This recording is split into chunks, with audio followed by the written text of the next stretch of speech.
शुक्र जो कि आकर्षण के प्लैनेट हैं, लग्जरीज के प्लैनेट हैं, जब आपके एकादश भाव में आएंगे तो क्या आपको लग्जरीज देंगे? ये क्वेश्चन मार्क है जो हम बात करेंगे इस वीडियो के अंदर। दिसंबर का महीना पाइसेस यानी कि मीन राशि वाले लोगों के लिए कैसा रहेगा, इसी के बारे में बात होगी इस वीडियो में। वेल, पाइसेस के लिए देखिए, शुक्र जो है 11th हाउस में आ गए हैं इस महीने के अंदर, और 11th हाउस जो होता है वो डेफिनेटली आपके लिए एलिवेशन का हाउस है। 11th हाउस में जब कोई भी प्लैनेट होता है तो वो हमेशा आपको आगे लेके जाता है, आपकी लाइफ में बढ़ोतरी करता है। तो जब शुक्र यहाँ पे बैठेंगे तो आपके लिए क्या बदलाव लेकर के आएंगे? क्या आपकी लाइफ में लग्जरीज बढ़ेंगी? क्या आपकी लाइफ में आकर्षण बढ़ेगा? लव रिलेशनशिप्स बेहतर हो जाएंगे? तो क्या कुछ होगा, इसके बारे में बात होगी।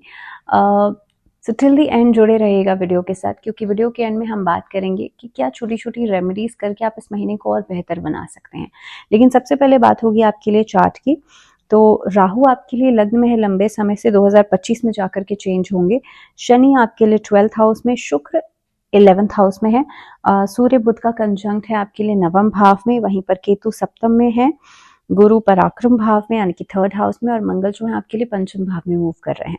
अब मीन राशि वाले लोगों के लिए कैसा रहेगा पूरा महीना? पहली बात तो ये है, महीना जो है पहले से ही उतार चढ़ाव लेकर के आ सकता है। महीने की शुरुआत में आप लोग देखेंगे, इनिशियली आपको सारी चीजें बहुत ज्यादा दिखेंगी, ऐसा लगेगा कि आपके ऊपर थोड़ा सा काम का बर्डन है, हर चीज का एक बर्डन आपको दिखाई दे रहा है। लेकिन दिसंबर की महीना की शुरुआत जैसे ही होगी, आप बहुत तेजी से आपके काम जो है वो बनते हुए आपको नजर आएंगे। पहली बात तो ये है कि अगर मैं कार्यक्षेत्र की बात कर रही हूँ तो दो परिस्थितियां यहाँ पर बनती हैं कि आपका काम जो है वहां पर आपकी इम्पोर्टेंस इस महीने के अंदर बढ़ेगी। आपका काम करने का अंदाज लोगों को पसंद आ सकता है, लोग आपकी काम की तारीफ करेंगे, एक तरह का आकर्षण आपके अंदर रहेगा। क्योंकि पाइसेंस के लिए खास तौर पर जो 10th हाउस के लॉर्ड हैं यानी कि बृहस्पति, वो बैठे हैं पराक्रम भाव में, तो ये जो काम करने का अंदाज है ना आपका, वो लोगों को बहुत हद तक भा सकता है। दूसरी बात, इस अवधि के अंदर लाइक फर्स्ट हाफ जो रहेगा या 15 पहले जो हफ्ता भर रहेगा आप लोगों के लिए 7 से 10 दिन, इस महीने के अंदर आपके काम के बीच में डिफिकल्टीज बढ़ सकती हैं, चैलेंजेस बढ़ सकते हैं।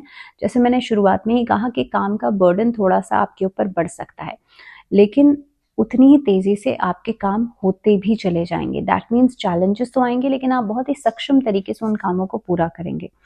दूसरी बात, इस महीने के अंदर एक क्रोध की अधिकता रह सकती है आपके अंदर, जिसकी वजह से आप देखेंगे काम को डील करने का तरीका, अंदाज, वो थोड़ा सा डिफरेंट हो जाएगा। तो कहीं ना कहीं पे लोगों के लिए आकर्षण तो बनेगा, लेकिन अगेन वही चीज है कि आप लोगों के साथ कैसे डील कर रहे हैं, आप रिटर्न में क्या कह रहे हैं या कैसा रिएक्शन दे रहे हैं, इसको थोड़ा सा आपको टैकल करना पड़ेगा।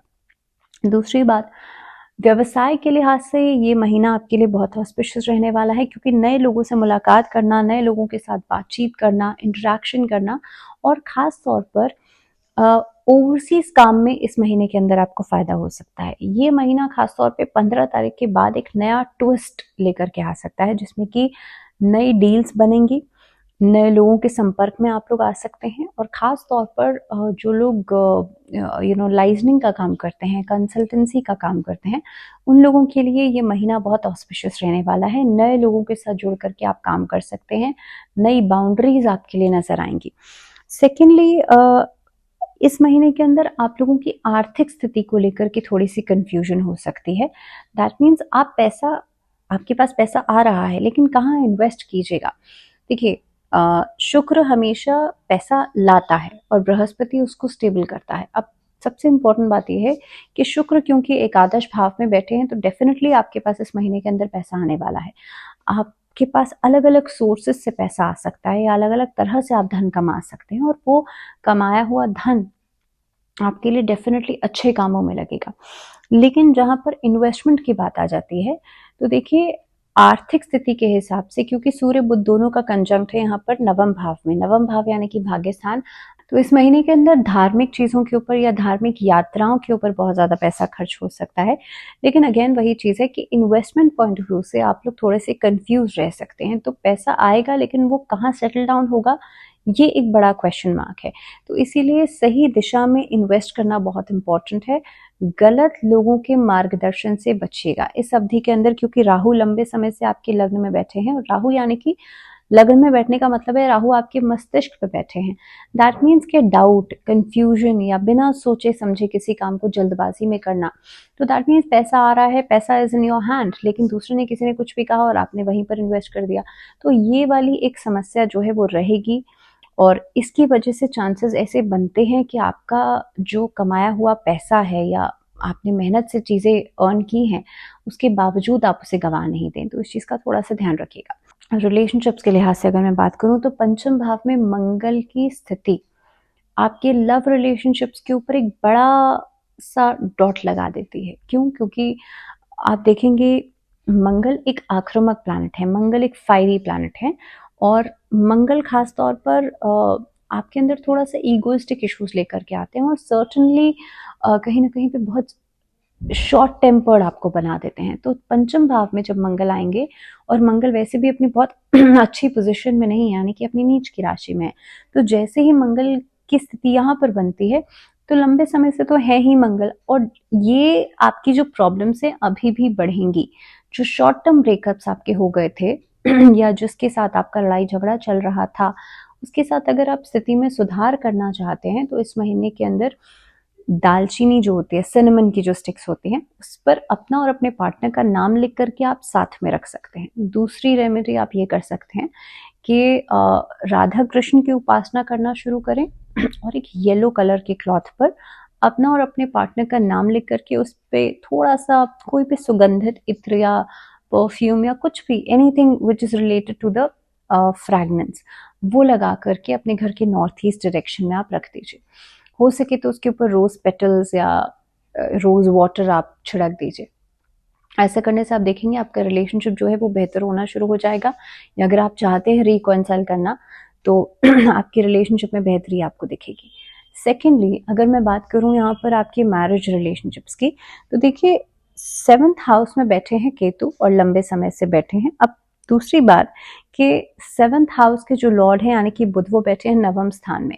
इस महीने के अंदर फैमिली गेट टुगेदर्स हो सकती हैं, कोई मांगलिक कार्य हो सकता है। इस महीने के अंदर आप अपने पार्टनर के साथ मिल करके कोई धार्मिक यात्रा कर सकते हैं, कोई बड़ा डिसीजन लिया जा सकता है। तो इस तरीके की गतिविधियां जो हैं वो चलेंगी। अपने पार्टनर की हेल्थ को लेकर के थोड़ा सा कॉशियस रहेगा ड्यूरिंग द लास्ट लगभग 15 डेज। इसके साथ साथ ही पार्टनर के साथ जो तालमेल नहीं बन पा रहा था अभी तक, वो धीरे धीरे करके इस महीने के अंदर बनेगा। अगर किसी तरह का कोई लड़ाई झगड़ा चल रहा था तो इस महीने के अंदर कम्युनिकेट करके आप बातों को रिजॉल्व कर सकते हैं। तो बातचीत करना एक अच्छा माध्यम हो सकता है अपनी बातों को, अपनी प्रॉब्लम्स को रिजॉल्व करने का। दूसरी चीज, इस महीने के अंदर आप खासतौर पे किसी तरह का कोई नया काम शुरू करना चाहते हैं पार्टनर के साथ मिल करके, या मान लीजिए कई लोग पर्सनल रिलेशनशिप के साथ साथ प्रोफेशनली भी कनेक्टेड होते हैं, उन लोगों के लिए ये परिस्थिति बहुत बढ़िया रहने वाली है। सो इन ऑल अगर देखा जाए तो मैरिज रिलेशनशिप्स आपके बेहतर होंगे। अब बात करते हैं आपकी सेहत की। तो देखिए हेल्थ पॉइंट ऑफ व्यू से अगर देखा जाए तो राहु लग्न में होने की वजह से लंबे समय से प्रॉब्लम्स तो चल ही रही हैं। शनि भी आपके लिए 12th हाउस में है, शनि मार्गी हो गए हैं, तो यहाँ पर आपको थोड़ा सा एक्सीडेंटल इश्यूज या अचानक से चोट लग जाना, पैर के दर्द की समस्या या पीठ के दर्द की समस्या या नसों में प्रॉब्लम, ये इस वाले जो इश्यूज थे इनसे आपको थोड़ा सा केयरफुल रहे, आप चल ही रहे थे। लेकिन अब जो स्थिति बनती है आप लोगों के लिए, क्योंकि ग्रह गोचर की स्थिति के हिसाब से सूर्य बुध आपके नवम भाव में बैठे हैं, ये महीना आपकी हेल्थ में पहले से बेहतरी लेकर के आएगा। देखिए पूरे चार्ट में, क्योंकि शनि की पोजीशन ठीक नहीं है, 12th हाउस में है, प्रिस्क्रिप्शन के ऊपर, मेडिसिन के ऊपर खर्चा चल रहा होगा आपका। राहु आपके लग्न में बैठे हैं, ये भी हेल्थ में परेशानी कर रहे होंगे, एंग्जाइटी, स्ट्रेस, ये सब चीजों को बढ़ा रहे होंगे। लेकिन यहाँ पर सूर्य बुध नवम स्थान में बैठे हैं, तो अब आप क्या कर सकते हैं, सूर्य को जल देना शुरू कर दीजिए। आप बुधवार के दिन हरे रंग के वस्त्र धारण करना शुरू कर दीजिए। बुधवार के दिन कोशिश कीजिएगा कि आप खास तौर पे भगवान गणेश की आराधना ज़रूर करें, या गणेश भगवान के दर्शन करके आप अपने घर से बाहर निकलें, या दिन की शुरुआत भगवान गणेश के दर्शन के साथ करें, तो आपका दिन भी अच्छा जाएगा। इनफैक्ट आपके लिए जो बुध है वो स्ट्रांग होना शुरू हो जाएगा, और जब आपकी कुंडली में बुध स्ट्रांग होता है तो आपकी स्पीच बहुत अच्छी हो जाती है, आपकी स्किन प्रॉब्लम्स खत्म होती हैं। इनफैक्ट आप देखेंगे आपका जो बिजनेस है वो फ्लरिश करता है। तो ये सभी चीज़ों को अगर आप बेहतर करना चाहते हैं तो ये छोटी छोटी रेमेडीज जो है आप ज़रूर कीजिएगा। इनफैक्ट जहाँ पर हम सेहत की बात कर रहे थे, तो भगवान शिव के पंचाक्षरी मंत्र का जप करने से भी, क्योंकि राहु का इम्पैक्ट इससे कम होगा, तो पंचाक्षरी यानी कि नमः शिवाय का मंत्र का चैंट करने से भी आपका जो हेल्थ है वो बेहतर होगा। इनफैक्ट इस महीने के अंदर अगर आप पूर्णिमा तिथि के दिन चंद्रमा की किरणों में बैठ करके नमः शिवाय का जप करते हैं तो आपकी हेल्थ वैसे भी बेहतर होगी। तो ये कुछ चीज़ें हैं जो कि आप हेल्थ के लिए कर सकते हैं। अब बात कर लेते हैं आपके लिए एजुकेशन के लिहाज से, यानी कि स्टूडेंट्स के लिए कैसा रहेगा ये महीना। पंचम भाव में बैठे हैं आपके लिए मंगल, पराक्रम और साहस के कारक हैं, लेकिन मंगल है नीच की राशि में। अब देखिए इस महीने के अंदर एक अलग ही तरह का एक्सीलेंस आपके अंदर देखा जा सकता है, या वो क्वालिटी जो कि एक तरीके का एक्स फैक्टर आपको देती है, लेकिन उसके बावजूद भी एक अप्रिसिएशन के लिए आप के अंदर एक वो ग्रीडीनेस जो है वो रहेगी। दैट मीन्स आप मेहनत कर रहे हैं, आप डेफिनेटली पढ़ाई कर रहे हैं, या उस फील्ड में आप बहुत अच्छा करना चाहते हैं और आप मेहनत भी कर रहे हैं, लेकिन सामने से अप्रिसिएशन नहीं मिल रहा। तो ये जो एक कमी है वो देखी जा सकती है पहले 15 दिनों के अंदर। लेटर हाफ में ये प्रॉब्लम रिजॉल्व आउट होगी। तो इस महीने के अंदर आपको कोशिश करनी चाहिए आप लॉन्ग रन में सोचें, छोटी छोटी चीज़ों को सोचने से बचिएगा। छोटे छोटे स्टेप्स को अगर आप सोचेंगे, इस महीने की मैं बात कर रही हूँ, तो यहाँ पर आपकी प्रॉब्लम्स और ज़्यादा बढ़ जाएंगी। So always target for the longer run, and during this month make very sure कि आप बहुत ज़्यादा लोगों की बातों पर ध्यान नहीं दीजिएगा। आप अपने मेंटोर से सलाह लेकर के चलेगा और एक हेल्दी कंपटीशन में रहने की कोशिश कीजिएगा, क्योंकि ये महीना स्टूडेंट्स के लिए बहुत इंपॉर्टेंट है। हेल्दी कंपटीशन में अगर आप नहीं रहेंगे तो प्रॉब्लम्स, एंग्जाइटीज आपको यहाँ पर हिट करेंगी। अगर मार्केट के हिसाब से बात की जाए, जो लोग शेयर मार्केट में इन्वेस्टमेंट्स करते हैं उन लोगों के लिए ये महीना अच्छा रहेगा शेयर मार्केट में इन्वेस्ट करने के हिसाब से। इनफैक्ट आप कमोडिटीज़, शेयर मार्केट या ट्रेडिंग करते हैं अगर, तो ये महीना आप लोगों के लिए फर्स्ट हाफ में बहुत बढ़िया रिजल्ट्स लेकर के आ सकता है। सो इन ऑल समय अच्छा है। रेमेडी इस महीने के अंदर आप लोग क्या कर सकते हैं, तो भगवान विष्णु की पूजा ज़रूर करें, और नारायण कवच का पाठ नियमित रूप से हर थर्सडे के दिन करना आपके लिए अच्छा रहेगा। आप देखेंगे प्रॉब्लम्स भी आपकी खत्म होंगी, फाइनेंशियल इश्यूज भी खत्म होंगे, और जो रिलेशनशिप प्रॉब्लम्स हैं वो भी खत्म होंगी। So this was it for Pisces mean राशि, और इसी के साथ मंथली सीरीज का ये आखिरी महीने का आखिरी वीडियो खत्म हो जाता है। इसी के साथ ये सीरीज खत्म हो जाती है।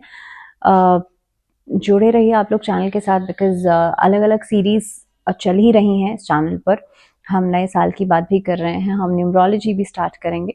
सो बहुत जल्द नया कंटेंट आपके सामने होगा। जुड़े रहिए चैनल के साथ। अंटिल द नेक्स्ट वीडियो, ध्यान रखिए अपना। नमस्कार।